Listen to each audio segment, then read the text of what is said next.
Most people walk into a nursery in early spring with excitement in their eyes and hope in their hands. They scan rows of bright green seedlings, colorful tags, and neat little pots lined up in perfect formation. Tomatoes, peppers, petunias, a few herbs. It feels abundant. It feels promising. But what if I told you that the plants displayed most prominently are not necessarily the most profitable ones you could grow? Nurseries are businesses. They sell what is easy to scale, easy to transport, and easy to market to the average homeowner. They push uniformity, predictability, high turnover. What they rarely highlight are the crops that small-scale growers quietly use to generate serious income from very small spaces. The truth is, some of the most profitable crops don't come as starter plants at all. They begin as inexpensive seeds, they grow fast, they require minimal infrastructure, and they serve niche markets willing to pay premium prices. Today, we're stepping behind the retail curtain and looking at 10 crops that can turn a few dollars in seeds into hundreds, sometimes thousands, in revenue. Not because they are trendy, not because they are flashy, but because they solve real demand in ways most growers overlook. Let's start with something that doesn't even look impressive at first glance. Microgreens. If you've ever seen a small clamshell container filled with tiny, vibrant shoots selling for $5, $8, sometimes even $10 at a farmer's market, you've already witnessed one of the highest profit per square foot crops in modern small-scale agriculture. Microgreens are harvested just days after germination. They are tender, intensely flavored, and visually striking. Chefs love them. Health-conscious consumers love them. And they grow in 10 to 14 days from seed. Think about that for a moment. 10 to 14 days from seed to sale. A single tray can be seeded densely with sunflower, pea shoots, radish, broccoli, or specialty blends. The seed cost per tray might be $2 to $4. The yield from that tray can generate $20, $30, sometimes $50, depending on the market. And here's what nurseries don't emphasize. Microgreens are not a transplant business. You don't buy them as starter plants. You grow them from seed, harvest them quickly, and reseed immediately. It's a cycle built for small growers, not large retail chains. They require very little space, a spare room, a basement with lights, a greenhouse bench. You can stack trays vertically. You can grow year-round. And because harvest cycles are so short, cash flow can begin within weeks rather than months. Now, imagine running 10 trays, then 20, then 50. This is why many small urban growers quietly focus on microgreens while the public debates tomato varieties. But microgreens are only the beginning. Let's move into a category that surprises many first-time growers: edible flowers. At first glance, flowers seem ornamental, decorative, something you plant for beauty, not income. But certain flower varieties are not just beautiful, they are edible. And when marketed properly, they command premium pricing. Nasturtiums, calendula, borage, violas. These can all be grown from inexpensive seed packets. They germinate easily, they tolerate varied conditions, and they transform ordinary dishes into visual masterpieces. Restaurants pay for presentation. Caterers pay for presentation. Even home bakers will pay for a small box of edible flowers to elevate cakes and desserts. A seed packet costing $3 can produce dozens upon dozens of harvestable blooms. A small clamshell of mixed edible flowers can sell for $8 to $15, depending on region. Nurseries sell these plants as ornamentals. What they rarely explain is the culinary angle. They rarely highlight the fact that the same bright nasturtium climbing along a fence can also become a high-margin specialty product. And unlike many vegetable crops, edible flowers don't require large fruit production. You are harvesting blooms continuously. It's not one harvest and done. It's an ongoing yield. Now let's talk about herbs, but not the common mass-produced varieties. Walk into any nursery and you'll see basil. Standard green basil. It's popular, it's easy, it's predictable. But what about purple basil? Thai basil? Lemon basil? Specialty herb varieties often sell at a premium because they offer something unique.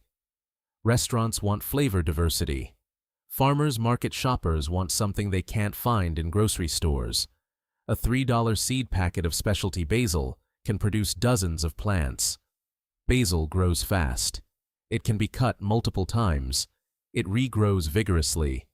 And when marketed as a fresh-cut herb bundle, its value multiplies far beyond its seed cost. But the true advantage of herbs lies in their versatility. They can be sold fresh. They can be dried and packaged. They can be infused into oils or vinegars if local regulations allow. Each step adds value. Each step increases margin. And herbs don't require the same heavy feeding or space as fruiting crops like tomatoes or squash. You can grow large quantities in raised beds, containers, even small plots. This is the pattern emerging already. Fast growth, small space, high turnover, specialty appeal. Now, let's move into a crop that feels almost luxurious. Gourmet mushrooms. Technically not grown from seed in the traditional sense, but from spawn, gourmet mushrooms like oyster varieties offer extraordinary profit potential in compact environments. Oyster mushrooms grow quickly. They thrive in controlled indoor setups. They require minimal light. And they sell for premium prices because they are delicate and rarely transported long distances without quality loss. Farmers' markets often feature oyster mushrooms at prices significantly higher per pound than standard grocery store mushrooms. And here's why nurseries don't promote them. They don't fit the model. You don't buy mushroom transplants. You don't pot them up in decorative containers. They are a grower-driven system. For small growers willing to learn basic cultivation methods, gourmet mushrooms can become one of the most profitable square-foot enterprises available. But profitability isn't always about novelty. Sometimes it's about repositioning something familiar.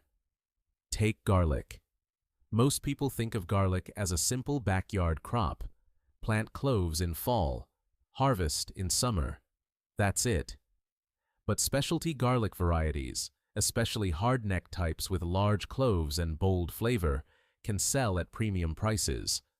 Farmers' markets often see customers paying significantly more for locally grown, unique varieties compared to grocery store bulbs. Garlic stores, well, it requires relatively low maintenance. And once you establish a supply of quality bulbs, you can replant from your own harvest, reducing seed cost dramatically in subsequent seasons. What nurseries emphasize are spring vegetables and summer flowers. What they don't emphasize is the long-term profitability of certain storage crops grown strategically. And we haven't even touched the most exotic entry yet. There exists a crop so small it can fit in the palm of your hand, yet its dried form sells by the gram at luxury pricing. Saffron crocus, a fall-blooming flower that produces delicate red stigmas, the source of saffron spice, one of the most expensive spices in the world. Growing saffron requires patience and careful harvesting, but it does not require vast land. It does not require elaborate trellising. It requires understanding timing and post-harvest handling. Each flower yields only a few threads, but when multiplied across dozens or hundreds of bulbs, the yield becomes meaningful. Nurseries may sell the bulbs occasionally. What they rarely do is frame saffron as a micro-scale high-value crop. And that is the theme emerging again and again. The most profitable crops are not always the most obvious. They are often small, often specialty-focused, often requiring a direct-to-consumer model. They don't rely on bulk wholesale pricing. They rely on perceived value. And perceived value is where small growers can compete with industrial agriculture. We've only scratched the surface. There are still several crops that quietly outperform expectations. Cut flowers grown specifically for bouquets, medicinal herbs cultivated for dried blends, heirloom varieties that command loyalty from niche buyers. But before we go further, consider this. Profitability in small-scale growing rarely comes from volume alone. It comes from margin, from speed, from uniqueness, and most importantly, from understanding markets that nurseries are not built to serve. This is only the beginning. Now that we've explored fast turnover crops and specialty niches, let's move deeper into an area that many growers underestimate: cut flowers grown specifically for bouquet production. Most nurseries sell flowers as landscaping plants. They market them for borders, hanging baskets, decorative beds. But there is a major difference between ornamental bedding plants and dedicated cut flower varieties. Zinnias, cosmos, celosia, snapdragons, when selected and grown intentionally for stem length, color uniformity, and succession planting, can generate surprisingly high returns. Here's why. Flowers are emotional purchases. People don't calculate price per ounce the way they do with vegetables. They buy beauty, they buy experience, they buy gifts. A seed packet of zinnias might cost a few dollars and produce dozens, sometimes hundreds, of stems across a season. Those stems can be bundled into small market bouquets that sell consistently at farmers markets and roadside stands. The margin on a bouquet is often far higher than on a basket of vegetables. And unlike produce, flowers don't compete directly with grocery stores. Supermarket bouquets are imported, standardized, often lacking fragrance and uniqueness. Locally grown cut flowers have character, irregularity, freshness. Many small growers discover that a quarter acre of cut flowers can outperform a full acre of traditional vegetable production in profitability. Yet nurseries rarely present this as a business model. They sell decorative plants. They don't teach succession cutting systems. They don't highlight the repeat harvest potential of certain varieties. Because the true value lies not in the plant sale, but in what happens after the plant is grown. Now let's talk about something even more overlooked: medicinal and specialty drying herbs. Lemon balm, chamomile, echinacea, holy basil, yarrow. These plants are easy to grow from seed. They are hardy. Many are perennials. And once established, they provide harvests year after year. Fresh herbs are valuable, but dried herbs create something even more powerful: shelf stability. When properly dried and stored, herbs can be packaged in small quantities and sold for significantly higher price per ounce compared to fresh produce. A handful of dried chamomile flowers can become a premium tea blend. Lemon balm can be sold as a calming herbal tea. Echinacea roots and flowers hold value among herbal enthusiasts. The key is compliance with local regulations and clear educational labeling, not medical claims. Smart growers focus on tradition, flavor, and historical use rather than promises. What nurseries sell are potted herb starts. What they don't emphasize is that certain herb varieties, grown at scale, can become long-term recurring revenue streams. Unlike annual vegetables that demand replanting every year, many medicinal herbs return stronger each season. The upfront seed cost is minimal. The long-term output compounds. And then there's a category that sits somewhere between vegetables and specialty crops: heirloom and niche produce. Take heirloom cherry tomatoes, not the uniform red varieties bred for shipping, but striped, purple, yellow pear, or uniquely shaped heirlooms with exceptional flavor. Flavor sells. Farmers market customers often pay more for a pint of visually striking, intensely flavored cherry tomatoes than they would for a large basket of standard slicing tomatoes. The production method is similar. The difference is perception and presentation. Growers who focus on story, heritage, flavor notes, seed origin, often command higher prices. And because cherry tomatoes yield heavily over long periods, especially in warm climates, the cumulative revenue can be substantial from relatively small plantings. But let's move into something even more unexpected. Ginger. Fresh ginger commands high prices in grocery stores. Yet, in warm climates, or even in containers indoors, ginger can be grown successfully from small starter pieces. The plant requires patience, warmth, and consistent moisture. But it does not require large acreage. It can be cultivated in containers, raised beds, even high tunnels. Young ginger, harvested early before the skin toughens, is considered a delicacy in many culinary markets. This is another example of a crop that doesn't fit the nursery retail model. You don't buy ginger transplants every spring. You grow it intentionally from rhizomes and propagate your own stock over time. And when marketed locally as fresh, chemical-free ginger, it often sells at a premium compared to imported roots. Now consider another under-discussed category: specialty greens. Not standard lettuce mixes, but arugula, mustard greens, Asian greens, and baby kale grown for early harvest. These crops grow quickly from seed. Many mature in under 30 days. They can be succession planted continuously throughout cooler seasons. Restaurants and health-conscious consumers value fresh, spicy, flavorful greens.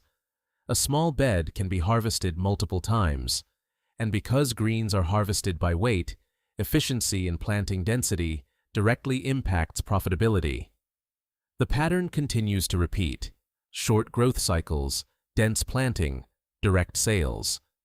But perhaps one of the most underestimated high-margin categories is seed saving itself. Heirloom seed production. When growers cultivate open-pollinated varieties and carefully save, clean, and package seeds, they create something powerful: independence and product diversity. Seed packets are small, lightweight, easy to ship, and when tied to a compelling story, locally adapted, chemical-free, regionally selected, they can command premium prices. While nurseries sell transplants each year, seed producers build a loyal following among gardeners who value resilience and variety. However, seed production requires careful isolation and knowledge to maintain purity. It's not casual gardening, it's intentional selection. Still, for growers willing to learn, it transforms a seasonal crop into a secondary product line. Now let's return to something simple, but powerful: sprouting seeds. Like microgreens, sprouting seeds such as alfalfa, broccoli, and mung beans offer extremely fast turnaround. But sprouting kits and seed blends can also become a product themselves. Rather than just selling fresh sprouts, growers can sell curated sprouting seed mixes with instructions. The margin on seeds, when repackaged legally and properly labeled, can exceed the margin on fresh produce. This is where understanding value chains becomes critical. Are you only growing, or are you packaging knowledge? The most profitable small-scale growers rarely focus on one product alone. They stack complementary systems: microgreens for weekly cash flow, cut flowers for high-margin emotional sales, herbs for long-term dried inventory, specialty produce for repeat local customers, seed saving for brand identity. Each layer reduces dependence on a single crop. Each layer increases resilience, and resilience is profitability in disguise. We still have one final crop to explore, one that combines luxury, scarcity, and compact production in a way few backyard growers fully appreciate. But before we reach that final entry, pause and consider the pattern again. The most profitable crops are not the ones planted in wide fields stretching to the horizon. They are often compact, intensive, high value per square foot. They are grown with intention, and they are marketed with clarity.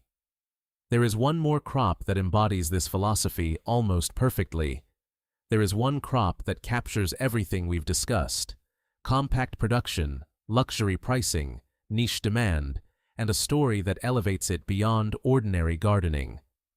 Saffron. Not the powdered imitation found in supermarket spice aisles, but real saffron harvested thread by thread from Crocus sativus flowers. Each flower blooms for only a short time. Each blossom produces just 3 delicate red stigmas. Those threads must be harvested by hand, gently dried, and carefully stored. It sounds fragile, it sounds impractical, and yet saffron remains one of the most expensive spices in the world. Why? Because it represents concentration of value. A small bed of saffron crocus bulbs can produce dozens, sometimes hundreds of flowers during blooming season. Each thread, though lightweight, carries intense color and aroma. When sold in tiny glass vials or carefully packaged envelopes, saffron commands premium pricing far beyond its physical size. This is the essence of high-margin growing: not bulk, not weight, but density of value. Saffron does not require acres. It requires timing, drainage, and attention during harvest. It fits perfectly into the philosophy of the small, intentional grower who understands that luxury markets operate differently from commodity markets. And that brings us to the most important principle of all. Profitability in small-scale growing is rarely about competing with industrial agriculture. You will not outproduce factory farms on volume. You will not beat supermarkets on price. But you can outperform them in story, freshness, specialization, and connection. Microgreens succeed because they are hyper-fresh and locally delivered. Edible flowers succeed because they are visual and rare in retail stores. Specialty herbs succeed because they offer diversity and fragrance that mass production ignores. Cut flowers succeed because emotion cannot be industrialized. Garlic and ginger succeed because flavor matters more than uniformity. Saffron succeeds because scarcity creates perceived value. And seed production succeeds because independence resonates deeply with gardeners. When nurseries focus on transplants that move quickly in spring, they operate on volume turnover. Their business depends on predictable consumer behavior. But when you grow intentionally for direct markets, you operate on margin and differentiation. That shift changes everything. Instead of asking, "What is easiest to grow?" you begin asking, "What solves a specific demand?"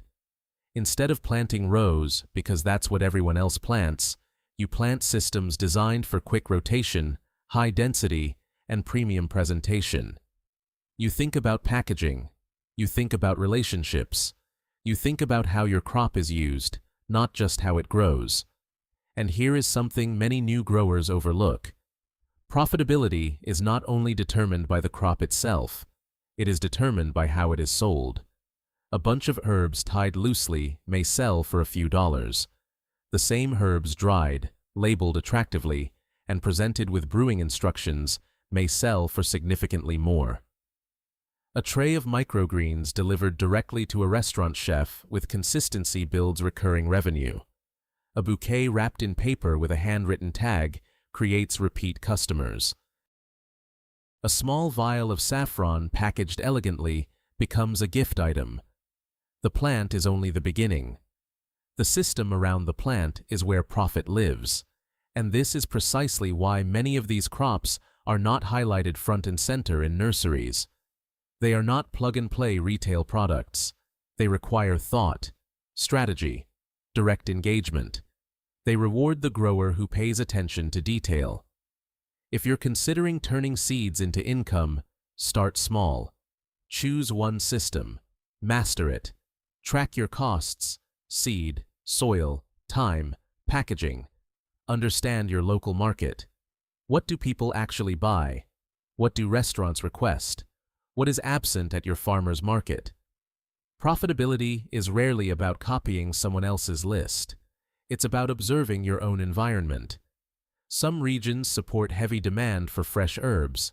Others value flowers more. Urban areas often embrace microgreens and specialty greens. Rural communities may prioritize garlic, heirloom produce, or seed saving.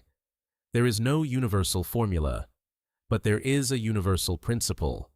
High margin per square foot beats low margin per acre for small growers. Speed of harvest beats long waiting cycles when cash flow matters. Specialization beats imitation, and storytelling beats anonymity. Seeds are inexpensive, information is abundant, but clarity is rare. When you understand that the most profitable crops often hide in plain sight, overlooked because they don't fit mass retail systems, you begin to see your garden differently, not as a hobby, not as a decorative space, but as a compact production system capable of generating meaningful income.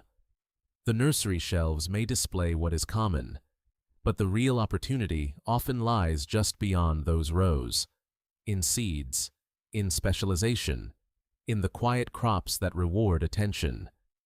The question is not whether profitable plants exist. They do. The real question is whether you're willing to grow differently than everyone else. And that decision begins with a single packet of seeds.